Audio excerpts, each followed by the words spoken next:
السلام علیکم ورحمۃ اللہ وبرکاتہ۔ محترم ناظرین، آج کا سوال جو کئی سارے حضرات پوچھ رہے ہیں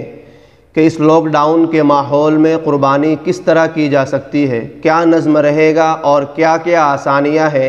جن کو ہم اپنا کر آسانی کے ساتھ قربانی کر سکتے ہیں۔ پہلے ہم یہ سمجھتے ہیں کہ قربانی کی اسلام میں اہمیت کیا ہے۔ اللہ کے نبی صلی اللہ علیہ وسلم نے ارشاد فرمایا کہ اللہ تبارک و تعالیٰ کو قربانی کے دنوں میں قربانی سے بڑھ کر کوئی عمل مقبول نہیں ہے، قربانی سے بڑھ کر کوئی عمل پسندیدہ نہیں ہے۔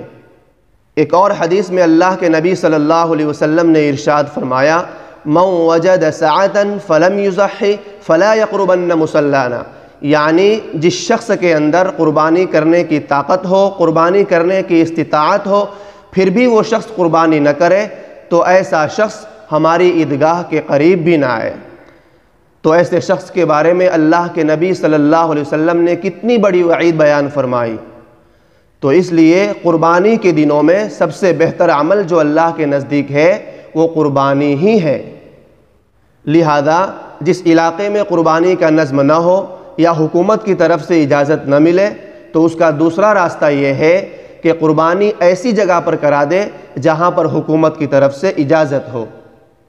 قربانی کے لیے ضروری نہیں ہے کہ اپنے ہی ہاتھ سے اپنے ہی گھر پر یا اپنے ہی علاقے میں قربانی کرے، بلکہ جہاں بھی جس جگہ بھی کسی دوسرے اسٹیٹ میں بھی، یہاں تک کہ کسی دوسرے ملک میں بھی حکومت کی طرف سے اجازت ہو اور وہاں پر کسی کے جاننے پہچاننے والا ہو تو وہ شخص دوسرے ملک میں بھی اپنی قربانی کروا سکتا ہے۔ اس کے بعد اگر کہیں پر بھی قربانی کرنے کا نظم نہیں ہو رہا ہے، نہ یہاں اجازت ہے نہ کسی دوسری جگہ اجازت ہے، تو ایسا شخص قربانی کے ایام گزر جانے کے بعد چھوٹے یا بڑے جانور کی قیمت کو صدقہ کر دے۔ لیکن مسئلہ یاد رکھیے کہ قربانی کے چھوٹے جانور میں ایک حصہ ہوتا ہے اور بڑے جانور میں 7 حصے ہوتے ہیں۔ تو قربانی کی ایام گزر جانے کے بعد جب کوئی شخص بڑے جانور کی رقم کو صدقہ کرنا چاہے تو ہر ایک شخص کے لیے پورے جانور کی رقم کو صدقہ کرنا ہوگا، صرف 7ویں حصے کی رقم صدقہ کرے گا تو ایسا نہیں چلے گا۔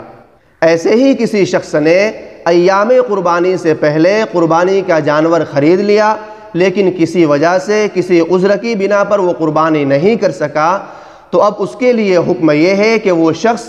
پورے جانور کو زندہ کا زندہ صدقہ کر دے، چاہے کسی غریب کو دے دے یا کسی مدرسے میں بھجوا دے۔